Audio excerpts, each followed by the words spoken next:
বর্ষা আসছে, খেতে ধান চারা রোপণ করতে হবে, তা সেটা কি মনে আছে নাকি মাছের খামারটাকে নিয়ে শুধু ভাবছো?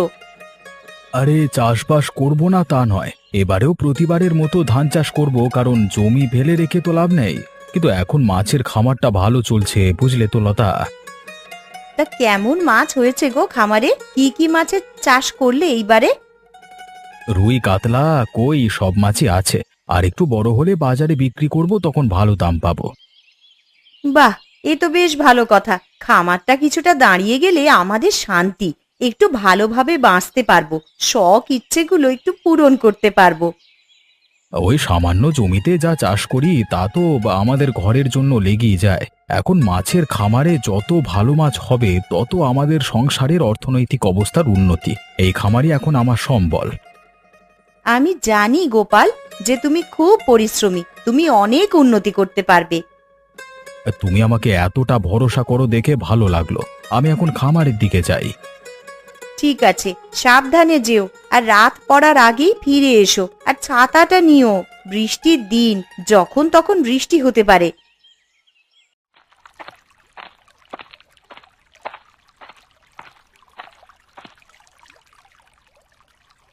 কিরে গোপাল, কেমন আছিস? খামারটা তো বেশ ভালোই চলছে। আপনি কে? আপনাকে তো ঠিক চিনতে পারলাম না। আরে আমি খগেন, তোর বন্ধু। আমার কথা ভুলে গেছিস নাকি গোপাল? ও, আমার তো ঠিক মনে পড়ছিল না, তা হঠাৎ এখানে আমার খামারে? এই পথ দিয়ে যাচ্ছিলাম, পথে তোর এই খামার দেখে ভাবলাম তোর সাথে দেখা করি, কিন্তু তুই তো আমাকে চিনতেই পারছিস না। না না, কিছু মনে করিস না খগেন। মাথায় আসলে অনেক চিন্তা ভাবনা চলে, তাই আজকাল মাথা থেকে সবকিছু বেরিয়ে যায়। মাছগুলো তো ভালোই হয়েছে, তাহলে আবার চিন্তা কিসের এত? হ্যাঁ, আমি ভাই গরিব মানুষ, এত বড় মাছের খামার খোলবার ক্ষমতা কি আমার আছে? তাহলে কি করে এত বড় মাছের খামার খুললি? হ্যাঁ, গ্রামের অনেকের কাছ থেকে কম বেশি ধান নিয়েছি। আমার বউ লতার সমস্ত গয়না বন্ধক পড়ে আছে। তাহলে তো তুমি সত্যিই খুব চাপে আছো। মানে মাছগুলো দেখে তো ভালোই লাগছে, চিন্তা করিস না, ভালো বিক্রি হবে। মানে সাথে কোনো সাহায্য লাগলে বলিস, আমি মাছ নিয়ে অনেক পড়াশোনা করেছি, তোকে সাহায্য করতে পারবো। তুই মাছ নিয়ে পড়াশোনা করেছিস? বাহ, এ তো খুব ভালো কথা। ঠিক আছে, আমার খামারের জন্য দরকার হলে অবশ্যই তোকে জানাবো। এখন তো তুই এ গ্রামেই থাকবি, তাই না? হ্যাঁ, কোনো দরকার হলে অবশ্যই বলিস আমাকে। তাহলে এখন আসি, হ্যাঁ। খামারটা বেশ ভালো আছে, মাছ চাষ খুব ভালোই হচ্ছে। এই খামারটা যে করি হোক, আমার হাতাতেই হবে। তুমি এমন হঠাৎ করে শহর থেকে ফিরে এলে, কি ব্যাপার? সব ঠিক আছে তো, নাকি আমাকে এই শহরে নিয়ে যেতে এসেছো? আমি তো জানতামই না তুমি এসে একদিন আমাকেও তোমার সাথে শহরে নিয়ে যাবে। না নীলিমা, আমি তোমাকে শহরে নিয়ে যেতে আসিনি, বরং এখন আমিও এই গ্রামে তোমার সাথে থাকবো। এসব কি বলছো কি তুমি? আমি কবে থেকে তোমার সাথে শহরে যাওয়ার স্বপ্নে বিভোর হয়ে আছি, তা কি তুমি জানো না? হঠাৎ করে কি হলো যে শহর ছেড়ে একেবারে চলে এলে? আমি শহরে নিজের নতুন ব্যবসা শুরু করতে চেয়েছিলাম, সেই করতে গিয়ে আমি অনেক দেনায় পড়ে গেছি। এখন আমি কি যে করব বুঝতে পারছি না। এসব তুমি কি বলছো রতন? আমি কিছুই বিশ্বাস করতে পারছি না। এখন যেটা হয়ে গেছে সেটা মেনে নেওয়া ছাড়া আর কোনো উপায় নেই আমাদের হাতে। তা এখন কি করবে? কিভাবে চলবো আমরা? দেখছি ভেবে কি করা যায়। এবার যা করব ভেবে চিন্তে করব, আবার দেনায় নিজেকে জড়াতে পারবো না।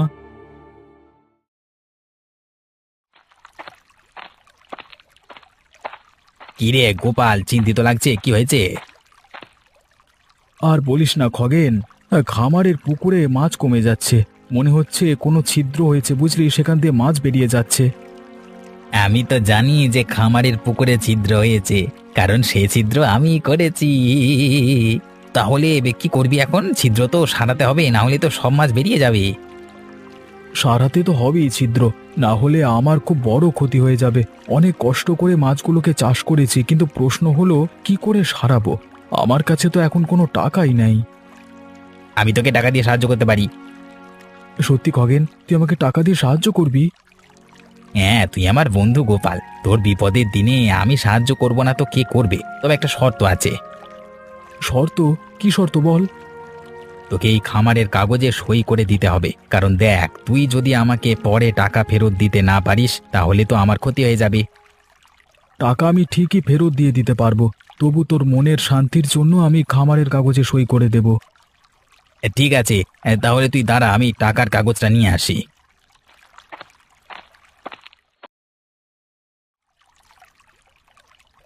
এই নে গোপাল, 1,000 টাকা তোর খামারের পুকুর ছিদ্র সারানোর জন্য এনে দিলাম। ধন্যবাদ। কাগজে লিখে এনেছিস তো? হ্যাঁ, লিখে নিয়েছি যে তুই আমার থেকে 1,000 টাকা নিচ্ছিস তোর খামারের কাজের জন্য, এবং তুই যদি 1 বছরের মধ্যে টাকা ফেরত দিতে না পারিস তাহলে খামার আমার। ঠিক আছে, 1 বছর সময় দেওয়ার জন্য ধন্যবাদ খগেন। আমি কিছু দিনের মধ্যেই মাছ বিক্রি করে তোর টাকা তোকে ফিরিয়ে দেব। তোকে আর টাকা ফেরত দিতে হবেই না, কারণ এতে লেখা আছে এই খামার তুই আমাকে 1,000 টাকায় বিক্রি করছিস। এখন তুই এই খামারের জন্য যত পারিস কেটে নে, তারপর সব লাভ তো আমার কাছেই আসবে। নে খগেন, সই করে দিয়েছি। এখন আমি খামারের ছিদ্র সারাতে পারবো। ধন্যবাদ আমাকে সাহায্য করবার জন্য। তোর মতো বন্ধু যেন সবাই পায় রে। সে তোর সময় হলেই বুঝতে পারবি আমি তোর কত ভালো বন্ধু।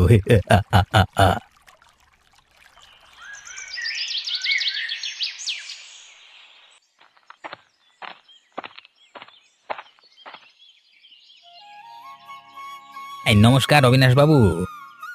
কে তুমি? তোমাকে তো ঠিক চিনতে পারলাম না। তুমি কি এই গ্রামে নতুন? হ্যাঁ অবিনাশ বাবু, আমি এই গ্রামে নতুন, আমার নাম খগেন। আমি ভাবলাম আপনি এই গ্রামের মোড়ল, তাই আপনার সাথে দেখা করে আসি। তুমি খুব ভালো করেছো। তা তুমি কাজকর্ম কি করো? আমি বিভিন্ন ধরনের ব্যবসা করি, এর মধ্যে মাছের ব্যবসা আছে, শস্যের ব্যবসা আছে, এছাড়াও আর বিভিন্ন ধরনের ব্যবসা আছে আর কি। বাহ, এ তো বেশ ভালো কথা। একসাথে এত কিছু করছো। তা এই গ্রামেও কি ব্যবসা সূত্রে এসেছো নাকি? হ্যাঁ, ওই আর কি দেখতে এসেছি এখানে কোনো ব্যবসা শুরু করা যায় কি না। তা কিছু ব্যবসার বুদ্ধি পেলে এ গ্রামে করবার মতো? পেয়েছি, মানে সেইগুলো নিয়ে ভাবছি। তবে আমি গ্রামবাসীদের মুখে শুনতে পেলাম যে আপনার জমি জমা নিয়ে কোনো একটা সমস্যা হচ্ছে। আমি জমির ব্যাপারে অনেক জানি, আপনি চাইলে আমাকে বলতে পারেন, আমি তাহলে আপনাকে সাহায্য করতে পারি। এ তো খুব ভালো কথা। তুমি আমাকে নিজে থেকে সাহায্য করতে চাইছো। আমি তোমাকে সব বলছি। হ্যাঁ বলুন, আমি যদি আপনার সাহায্য করতে পারি তবে খুব ভালো লাগবে। আমার বাবার কিছু জমি আমার নামে আছে, যা এখন আমি কিছু জমিহীন কৃষকদের দানে দিতে চাই। কিন্তু সেই কাগজপত্র তৈরি করবার কোনো লোক পাচ্ছি না। তুমি কি জমির কাগজপত্র তৈরি করতে পারো খগেন? হ্যাঁ খুব পারি, আপনি চিন্তা করবেন না, আমি সব একদম ঠিকঠাক করে দেব। বাহ, তাহলে তো আমার খুবই সাহায্য হলো তোমাকে পেয়ে।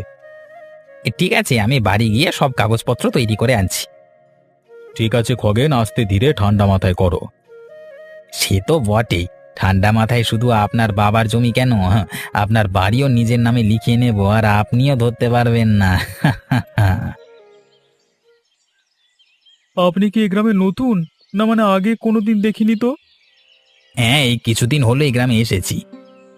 আপনি কি অবিনাশবাবুর কেউ হন? মানে ওই দিক থেকেই আসছিলেন, তাই জিজ্ঞাসা করলাম আর কি। না, আমি ওনার জমি সম্বন্ধীয় একটা কাগজ করবার জন্য ওনার কাছে গেছিলাম। আপনাকে দেখে মনে হচ্ছে আপনি কোনো বিপদে আছেন। বিপদে তো আছি, তাই অবিনাশবাবুর কাছে সাহায্য চাইতে যাচ্ছিলাম। আমাকেও বলতে পারেন কি সমস্যা, আমি অবিনাশবাবুর সমস্যা দূর করতে পেরেছি যখন আপনারটাও পারবো। আমি আসলে শহরে ব্যবসা করতে গিয়েছিলাম, সেখানে আমি বিভিন্ন দেনায় ছড়িয়ে যাই আর কি। এখন খালি হাতে আবার গ্রামে ফিরে এসেছি। এখন গ্রামেই কোনো ব্যবসা করব, তাই অবিনাশবাবুর কাছে সাহায্যের জন্য যাচ্ছি। অবিনাশবাবুর যা অবস্থা দেখে এলাম, তাতে তো মনে হয় না উনি এখন আপনার সাহায্য করতে পারবেন। না, তবে আমি আপনাকে ব্যবসা মানে শুরু করবার জন্য অর্থ সাহায্য করতে পারি। আপনি এ গ্রামে নতুন, অথচ আমার সমস্যার কথা শুনে আপনি আমাকে ব্যবসা শুরু করবার অর্থ দিতে চাইছেন। এ তো আমার জন্য সত্যি খুব ভালো প্রস্তাব। না মানে, আমি আপনাকে এমনি এমনি তো আর অর্থ দিতে পারবো না, আপনাকে আমার কাছে কিছু বন্ধক রাখতে হবে। এই মুহূর্তে আমার গ্রামের বাড়ি এবং কিছু জমি ছাড়া বন্ধক রাখবার মতো তো কিছুই নেই। ঠিক আছে, তাতেই হবে। আপনি আমার সাথে আমার বাড়ি চলুন, আপনার বাড়ি ঘর বাড়ি জমি যা আছে আমার কাছে রাখুন বন্ধক। আমি আপনাকে কিছু টাকা দিয়ে দিচ্ছি, তাই দিয়ে ব্যবসা করুন, বুঝলেন?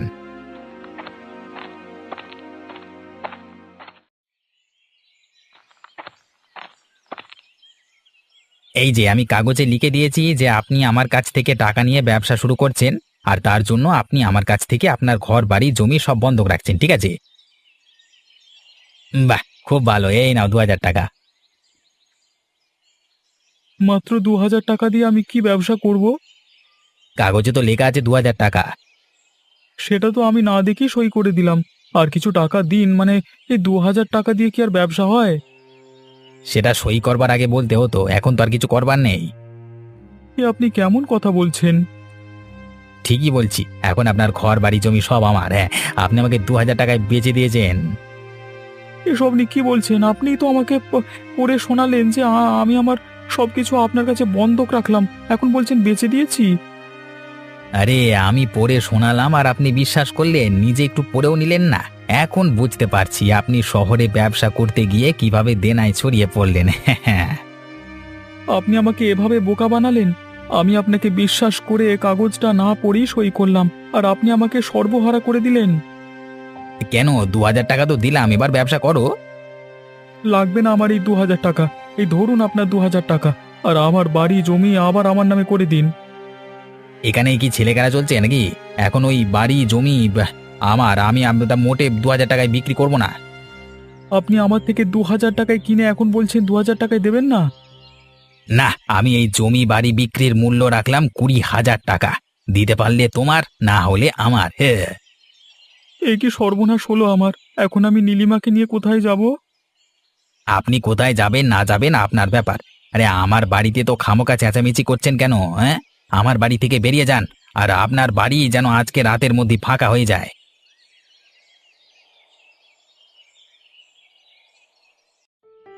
এই গ্রামের লোকগুলো কি বোকা! হাহ, অবশ্য যে গ্রামের মোড়ল বোকা সেই গ্রামের লোক তো বোকা হবেই, এ তো স্বাভাবিক, অস্বাভাবিক কিছু নেই।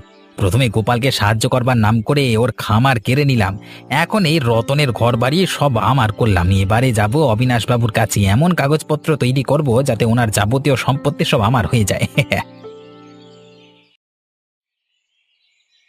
আরে এসেছো খগেন, তোমার জন্য অপেক্ষা করছিলাম। তা সব দলিলপত্র তৈরি করে এনেছো তো? হ্যাঁ অবিনাশবাবু, আপনার কথা মতো সব দলিলপত্র তৈরি করে এনেছি। আপনার বাবার সব জমি আপনি জমিহীন কৃষকদের দান করছেন, এখানে আপনি সই করে দিন তাহলেই হবে, ব্যাস। তুমি যদি না থাকতে খগেন, তাহলে আমার এই কাজটা হতোই না। তুমি আমার এত বড় কাজটা করে দিলে। উপহার হিসেবে আমার গাছের কিছু ফল তোমাকে দেব, নেবে তো? আপনার একটা ভুল হচ্ছে অবিনাশবাবু। কি ভুল হচ্ছে খগেন? তুমি ঠিক কি বলতে চাইছো বুঝতে পারলাম না, খুলে বলো তো। এখন আপনার এই বাড়ি জমি সব আমার। মানে আমার জিনিস তোমার হলো কিভাবে? আপনি এক্ষুনি যে কাগজে সই করেছেন তাতে লেখা আছে যে আপনি আপনার স্ব ইচ্ছায় আপনার সমস্ত সম্পত্তি আমাকে করে দিয়েছেন। কি? এত বড় বিশ্বাসঘাতকতা এ তো আমি কোনোদিনও কল্পনা করিনি। এখন আমার কাছে আপনার বাজে কথা শোনবার মতো সময় বা ইচ্ছে কোনোটাই নেই। আমার বাড়ি থেকে বেরিয়ে যান, অন্যথায় আমাকে ঘাড় ধাক্কা দিয়ে বের করতে হবে। আমি তোমাকে বিশ্বাস করে কত বড় ভুল করেছি, এখন আমি হাড়ে হাড়ে বুঝতে পারছি। এখন তো আর বুঝে লাভ নেই, সই করবার আগে 10 বার ভাবতে হতো। যাই হোক, এখন আমার সময় নষ্ট না করে এই বাড়ি থেকে বের হন, আমার খুব ক্লান্ত বোধ হচ্ছে, বিশ্রাম নিতে হবে। খগেন তো আমাকেও বোকা বানিয়ে আমার খামার কেড়ে নিয়েছে, এখন আমারও পথে বসবার মতো অবস্থা। আমাকেও তো সে পথে বসিয়ে দিল। একেবারে মানে শহর থেকে ফিরে এলাম গ্রামে কিছু করবার জন্য। এখন তো আমার কোনো দিকই আর কোনো গতি নেই। কোথায় যে যাব, কি যে করব, কোনো কিছুই খুঁজে পাচ্ছি না। আমার মনে হয় আমাদের অবিনাশবাবুর কাছে গিয়ে সবকিছু জানানো উচিত। উনি তো এই গ্রামের মোড়ল। হ্যাঁ, তুমি ঠিকই বলেছ গোপাল। উনি খগেনের বিচার করতে পারবেন, আর আমাদের বাড়ি জমি খামার সবকিছু ফিরিয়ে দিতে পারবেন। একদম ঠিক। চলো আমরা অবিনাশবাবুর কাছে যাই। এ কি হঠাৎ ঝড় এলো কোত্থেকে? দূর বাবা, কি যে হচ্ছে! এ তো দারুণ ঝড় উঠেছে, এখন কাছে পিঠে কোথায় আশ্রয় নেব?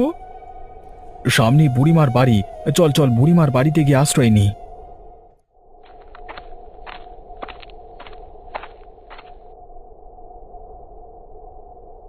বুড়িমা, বাইরে প্রবল ঝড় উঠেছে, তোমার বাড়িতে আমাদের দুজনকে আশ্রয় দাও না গো। হ্যাঁ গো বুড়িমা, তোমার ঘরে আশ্রয় না পেলে আজকে এ ঝড়ে আমরা উড়ে যাব। তা আশ্রয় কেন দেব না? ভেতরে আসো তোমরা দুজনেই। তোমরাও বসো, আজ আমি কই মাছ রান্না করেছি, তোমরা সবাই একসাথে খাও।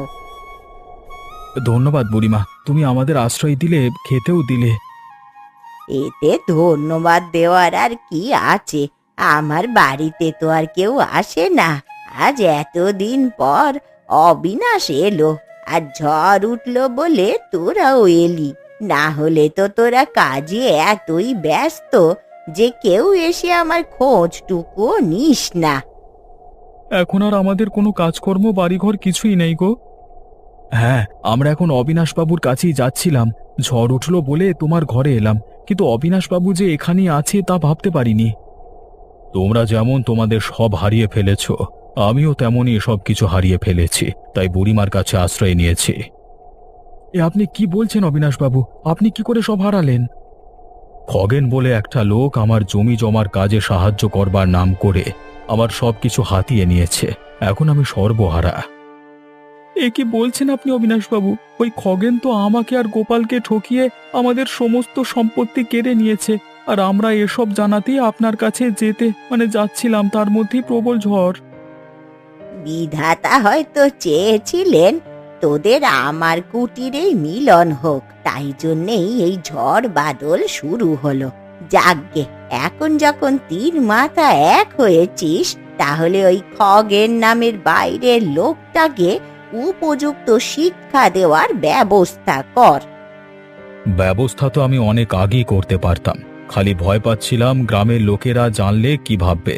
কিন্তু ওই খগেন তো শুধু আমাকে বোকা বানায়নি, আমার সাথে আমার গ্রামের পরিশ্রমী সৎ লোকেদের বোকা বানিয়ে তাদের কষ্টের জিনিস নিজেদের করেছে। ওই খগেনকে তো এবার আমি ঘাড় ধাক্কা দিয়ে গ্রাম থেকে বের করে দেব। ওর কোনো কাগজ আমি মানি না। একদম ঠিক কথা বলেছেন আপনি অবিনাশবাবু। আমরা একসাথে যাব আর ওই খগেনকে এই গ্রাম থেকে দূর করব। আমাদের গ্রামে এসে আমাদের উপর মাতব্বরি কিছুতেই মানব না। ঠিক আছে, খাওয়া শেষ করে যা ওই খগেন বলে লোকটাকে ওর কাজের উপযুক্ত শাস্তি দে।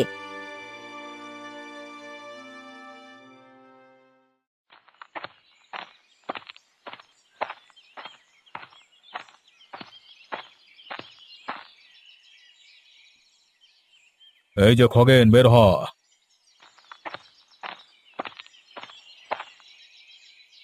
কি ব্যাপার, আপনারা এখন একসাথে দল বেঁধে এখানে এসেছেন কেন?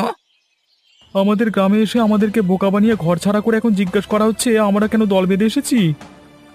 আপনারা এভাবে দল বেঁধে এসেছেন, আমাকে ভয় দেখাতে পারেন না? হ্যাঁ, আর তুই চালাকি করে আমাদের সবকিছু ছিনিয়ে নিতে পারিস? হ্যাঁ, তোমরা এই বদমাইশটার সাথে এত কথা বলছো কেন? একে এই গ্রাম থেকে এক্ষুনি বের করে দাও। এই গ্রামের সব বাড়ি ঘর আমি কিনে নিয়েছি, এখন এই গ্রাম আমার, আমাকে কেউ এখান থেকে দাঁড়াতে পারবে না। তুমি আমাদের বোকা বানিয়ে এই গ্রামকে নিজের করেছো। আমরা কেউ সেই কাগজপত্র মানি না। কয়েকটা কাগজ সত্যকে মিথ্যে করে দিতে পারে না। বেরিয়ে যাও, এক্ষুনি এই গ্রাম থেকে বেরিয়ে যাও, না হলে ঘাড় ধাক্কা দিয়ে বের করব। এরা তো আমাকে মানতে চাইছে না, এক্ষুনি না বেরোলে মার খেতে হবে তো। আমার খুব ভুল হয়ে গেছে, আমি চলে যাচ্ছি। আর কখনো যেন তোকে এই গ্রামে না দেখি। বেরিয়ে যা।